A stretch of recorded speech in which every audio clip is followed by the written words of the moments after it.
Welcome to the Hey Chaplain podcast. My name is Jared Altick, and I'm a chaplain with the police department. This podcast exists so that cops can hear encouragement from other cops. You might not talk directly to a police chaplain, but I'm hoping that at 4:30 in the morning, as the night shift is slowing down, you might listen to a chaplain talk to other cops about being a wiser, healthier person. From the LAPD to Scotland Yard, the guests on Hey Chaplain are giving you the wisdom gleaned from their experience so that you don't have to learn the hard way. Today I want to share with you an officer-involved shooting story from San Francisco. Our guest is Jim Dudley, who you might know as the voice of the Policing Matters podcast from policeone.com. Jim is also a retired deputy chief from the San Francisco PD, and he offered to tell his story from when he was a patrol officer in the city by the bay. You're going to want to take note of how this fight escalated and what a close call this was for both Jim and his partner. And notice how he describes the effect it had on him immediately after and the wisdom he's gained now that he's been able to reflect on it some 3 decades later. Here's Jim Dudley. Hello, Jim. How are you today? I am great. Thank you so much for having me on your show. I am excited. I listen to you every week, and so I'm used to hearing your voice, but I'm excited to get to interact with you. Well, that's great. We met a few years back when I invited you on my show, Policing Matters, and You're one of the top guests. We get a lot of people talking about you. Oh, good. I'm glad for that. That's awesome. Well, I'm happy to have you here. And I'm sure there's some folks that maybe don't recognize your name and don't realize quite who you are. You are a podcaster. You're also a retired police officer. Give me a 30,000-foot view of your career.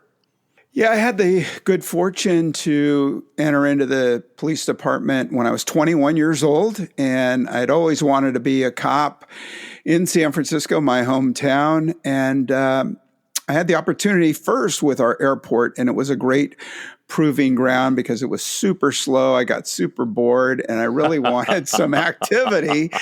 And about a year later, I got the call to come up to San Francisco. We were separate at the time. And was it super competitive to get on to San Francisco at that time? Oh, my gosh. Probably 2,000 applicants for 50 jobs. Oh, wow. I remember the line around the block, and I was fortunate. I'm a good test taker, I guess. And so I finished high and got hired. I did have a little setback because I'm colorblind, and I had to do something to fix that. And I was successful. And my first 10 years were in patrol, really exciting times in San Francisco, and promoted up from there. I had a great career doing investigative work as an inspector, and did that for about 5 years, made lieutenant, captain, commander, and retired as deputy chief of patrol and investigations. And in my career, I had opportunities in patrol, in investigations, in our special operations, our SWAT, event planning, event management, a little bit of administrative time, about 9 months. I don't know what I did wrong to get there, but finished strong and did what I loved most, and that was patrol and dealing with the community. Wonderful. So San Francisco is a famous city. Lots of people visit. We see it on TV and in movies. Was there a part of the city that you spent more time in that maybe we'd be familiar with? Yeah, so San Francisco proper is a city and a county. It's 49 square miles, so it's tiny compared to, most big cities that you think about, sprawling cities like Los Angeles or New York that have, millions of people. So within our Bay Area, if we cross either of the two bridges, the Golden Gate or the Bay Bridge, then, we're opened up to a larger community.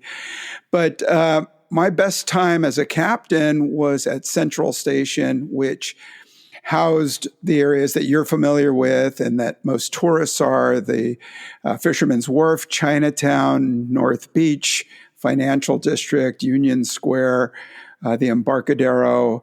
Just really great, beautiful, still fun and vibrant places to go in San Francisco.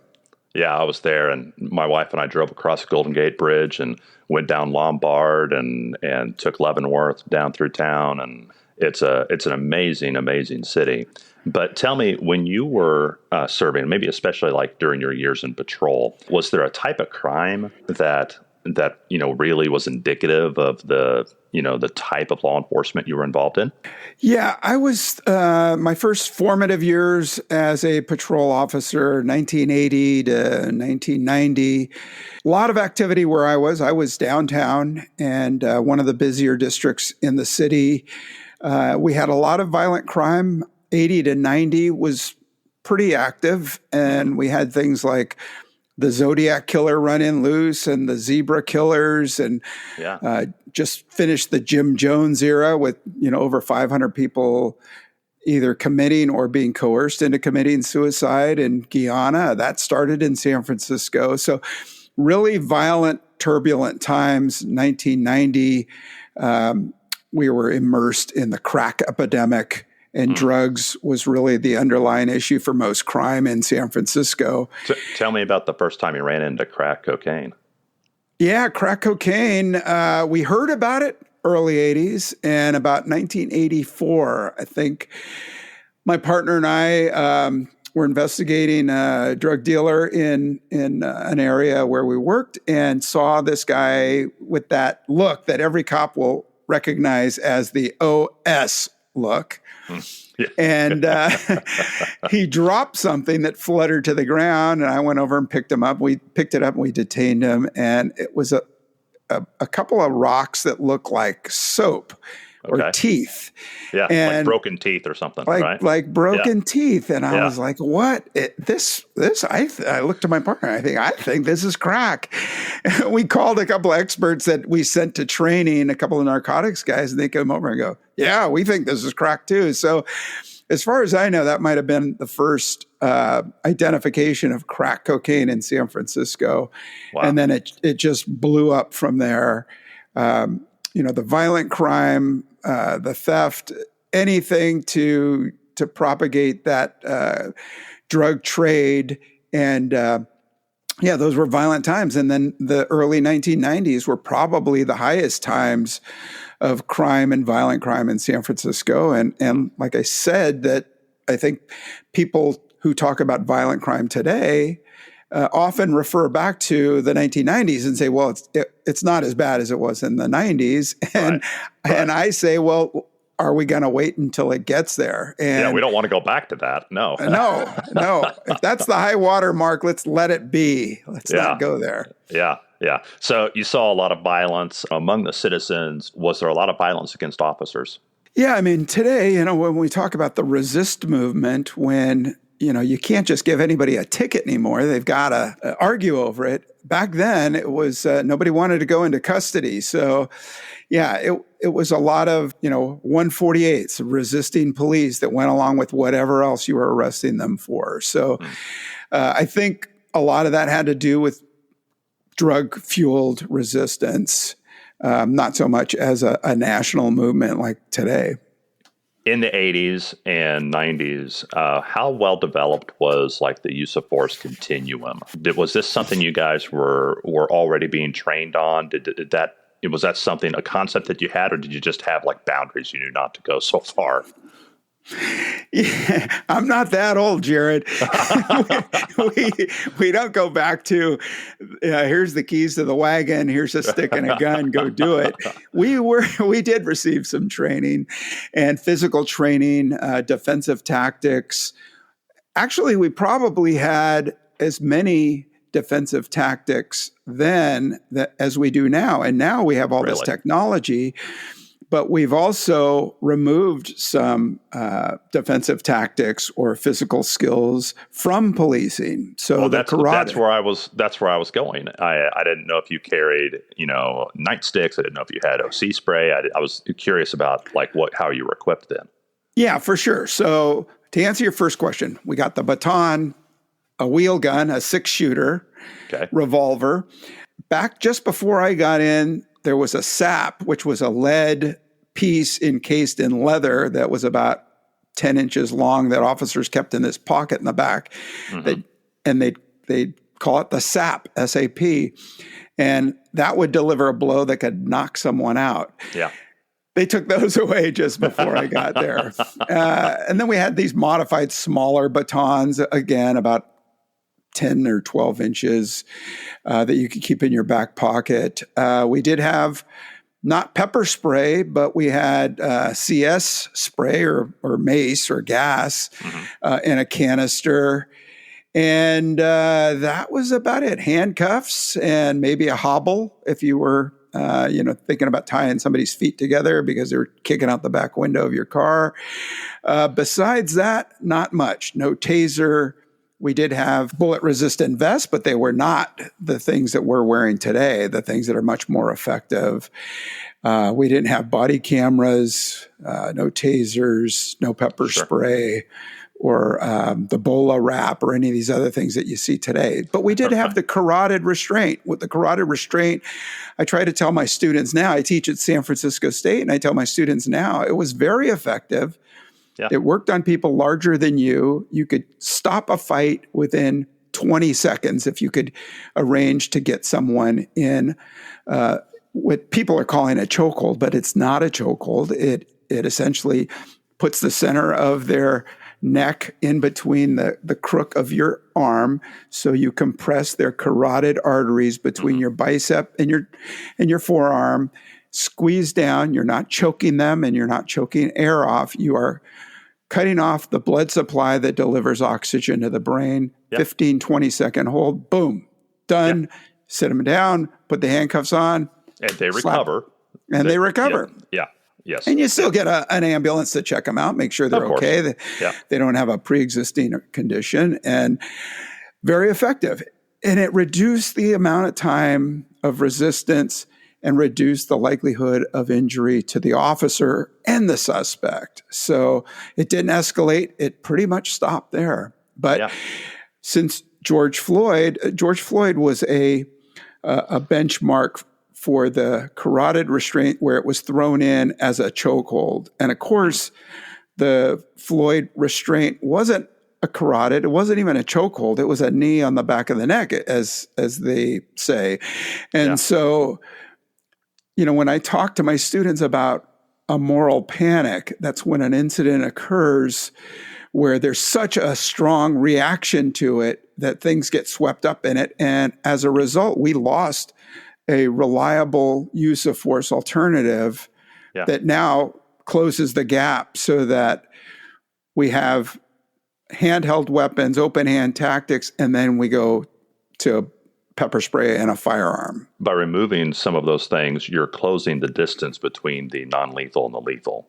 And that's I think a philosophical error because of the like you said, the moral panic. People are willing to throw out the baby with the bathwater. So you had a use of force encounter that got pretty serious, and I wanted you to tell that story. How far into your career were you? Oh, I was 9 years in my career as a patrol officer, working every day, pushing a radio car, answering calls for service. So pretty experienced. What part of town again? The central part of town, about 3 blocks from City Hall, Civic Center. Okay.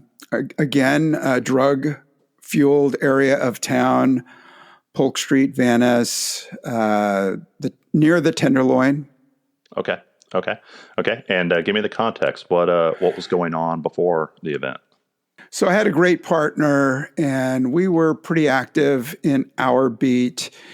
We would go through mugshots of wanted people in our district every day, like every cop did. We knew who was active in the area, and I had a picture among probably 6 or 8 mugshots in my pocket of an individual who had been robbing people, priors for weapons, explosives, things like that, very active in the area. And my partner, I remember it was Palm Sunday. It was 3:30 in the afternoon. My partner and I had just completed an interview of a burglary that we were going to write the report on. So we were going to go to a coffee shop, have a cup of coffee, and literally handwrite the report, like back in the day. Yeah.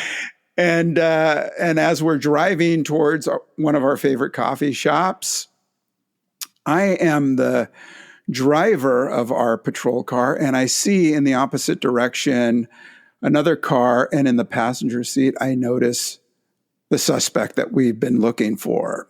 And I've got his picture in my pocket, literally. Yeah.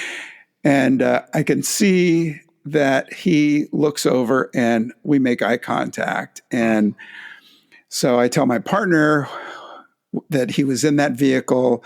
I go a block away, make a U-turn, and now I'm 3 cars behind him. And my partner says, are you going to hit the lights? And I said, well, let's wait till he gets stuck in traffic, right? So even then, vehicle pursuits were something you didn't want to get into in a town like San Francisco. Sure. You can't really gather a lot of speed in a lot of the areas. So if you just let traffic do its thing and box the car in, then it's so much easier to just get out and approach. Yeah, traffic density in San Francisco and the hills. I can't imagine. Now, I know there's some famous movies that have, chase scenes in San Francisco, but I can't, having been there, I can't imagine that actually being a thing that could happen easily. Yeah. So no. Bullet is probably my favorite chase scene ever in San Francisco with Steve McQueen. Yeah. They kept losing all those hubcaps. Right. Yeah. Right. Yeah. The Mustang with 6 hubcaps. Exactly. Right. So luckily for us, we had the high ground. It wasn't a large hill. It was slight decline, came up behind them. And I could see the suspect looking over his shoulder at us as we started to pull up behind them. And we were immediately behind them. They got stuck, boxed in traffic, and I hit the lights. We put it out over the radio and jumped out. We started to talk on the radio, and then they got stuck at the red light, and we jumped out of the car. So at that point, the suspect got out of his passenger side and ran through an open window of a bar that was open on a Sunday at 3:30. And my partner immediately gave chase, jumped out of our passenger seat and ran after him. And so now I had the dilemma of either going after the driver, and the lights started to change and the driver started to take off, but I knew the dangerous condition of the suspect that we were after. Yeah. So I chose instead to go in and again radioed our position and then ran in after them. And the chase was occurring inside the bar now. At that point, you go from bright sunlight, 3:30 on a Sunday, into the darkness of a day drinker bar. Mm-hmm. And it was a cowboyish bar with sawdust on the floor and peanut shells. And I try to make my eyes adjust to the scene, and I could see probably 40, 50 feet inside the bar. My partner's chasing this guy around. They both slip and fall on the sawdust, and my partner goes crashing into tables and chairs. The suspect gets up and starts heading for the door, and that's where I am. Mm-hmm. So I'm not a big guy. I'm 5'9". Back then, I was probably 180, 175 pounds. And he hit me like a linebacker, like a running back into a linebacker. And he was a bigger guy, muscular, been in prison before. We tumble through the door and we're wrestling. I'm holding on to him. He's trying to punch me. I'm trying to punch him. We run into newspaper racks. Again, how old is this story? There were newspaper racks. You'll end up in a phone booth, I'm sure. Right. Yeah.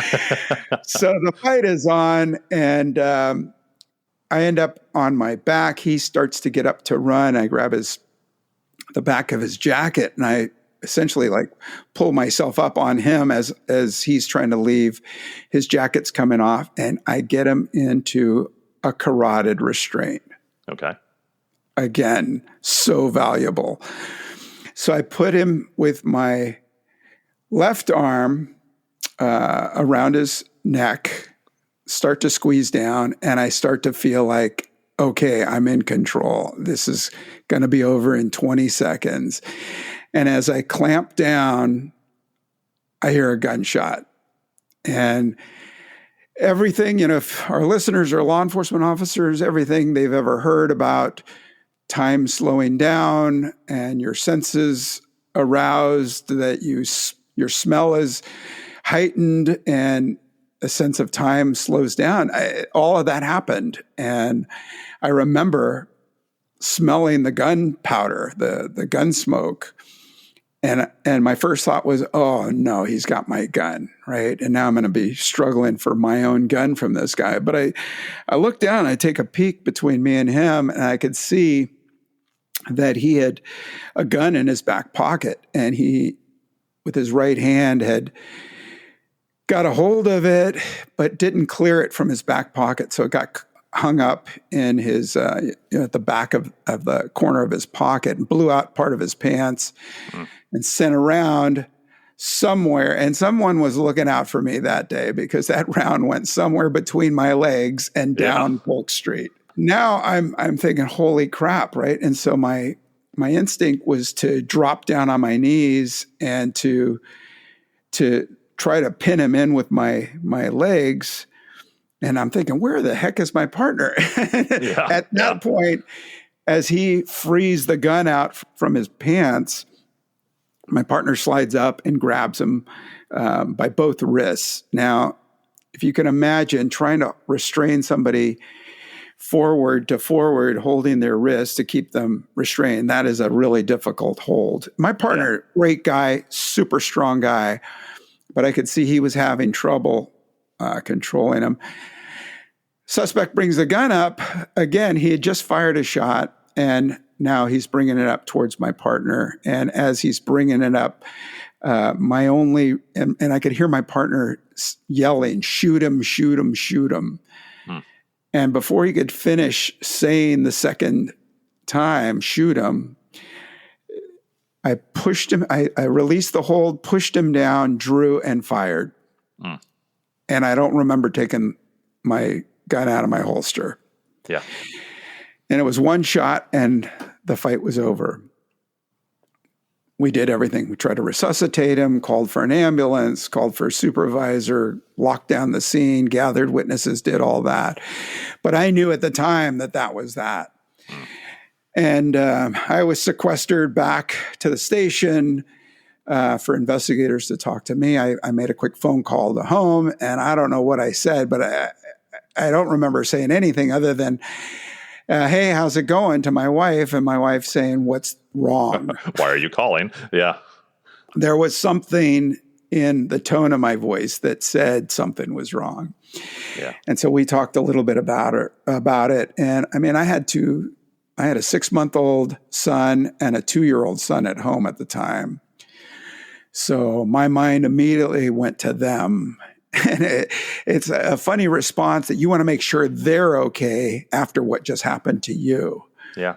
But that was my response. And so after that, it was just a series of investigations and interviews, and, my platoon lieutenant and the homicide inspectors and the district attorney inspector, photographs. My pants were torn. My knee was kind of jacked, and gave a statement, all of that. And then because of my injuries, and we have mandatory psych eval and training, I was off probably for another 2 weeks. Were you guys union at the time? Yeah, for sure. Okay, so was a union rep there when you were questioned and all that? Yeah, I mean, I totally believe in the truth shall set you free motto, but I think today most union reps would tell cops, don't say anything. Right. Yeah. And for me, I mean, I felt a need to explain my part in this, and I felt I was totally justified. And, literally he shot first, and what do you do after that? There is no negotiation after that. There's gunfire. There's a struggle. There's a struggle to use the gun to shoot one of us, if not both of us. And you feel compelled to argue your point. You feel justified. You feel like it was more than just urgent. And so you feel like you have to say your part, and you were able to, for the most part. I mean, your union rep didn't tackle you and tell you to shut up, and so no. I mean, by then I had already given half of the people there my statement, and right.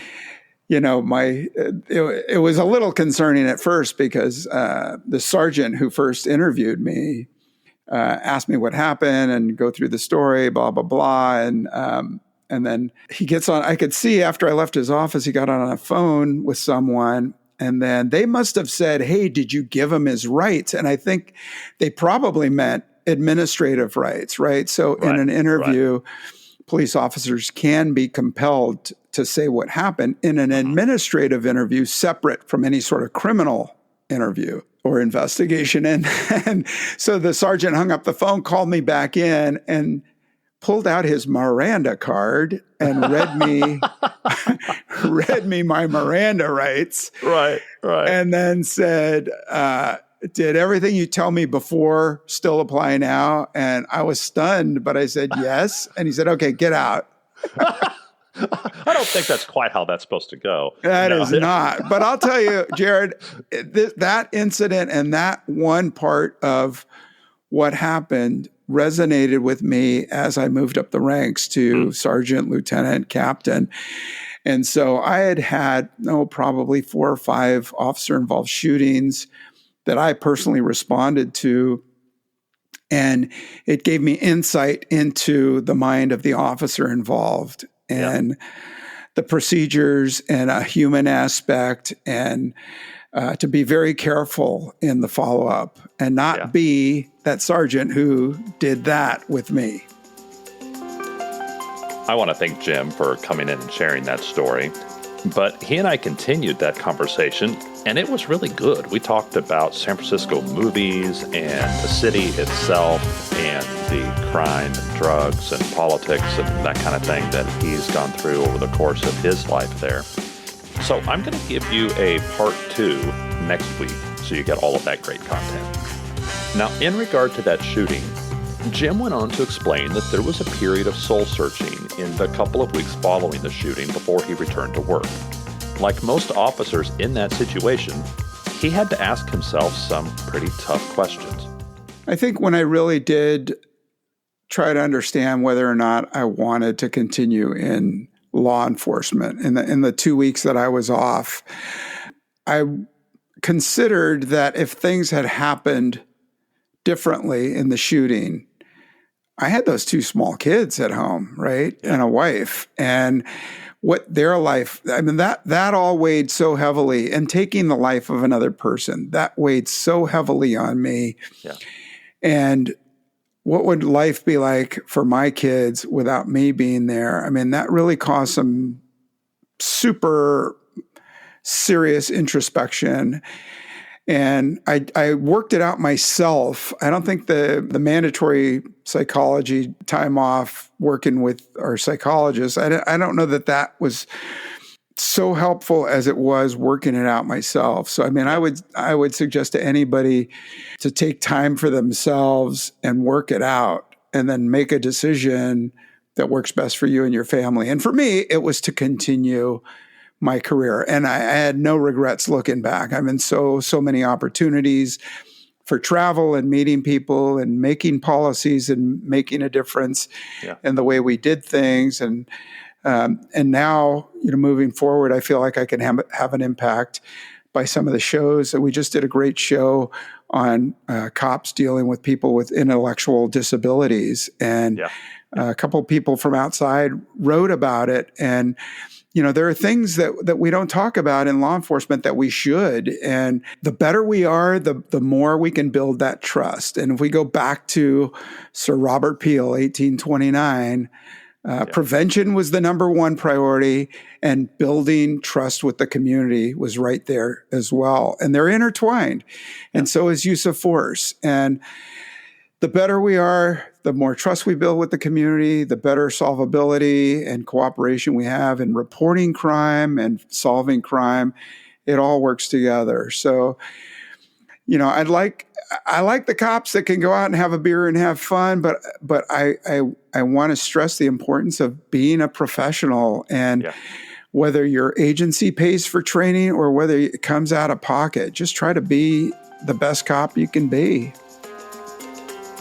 As I said, we're going to talk in part 2 about the aftermath of a shooting and how that evolved as Jim moved up through the ranks and was the supervisor.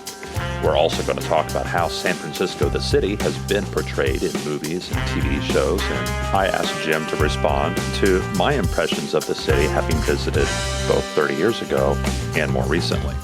All of that next week on Hey Chaplain. Before I let you go, I wanted to come back to Jim's story of the shooting, and he mentioned that shot was fired between his legs and went down Polk Street. In the original cut of the recording, he said, "Well, I'll tell you more about that later." So I asked him, "Is there more you want to say about that near miss?"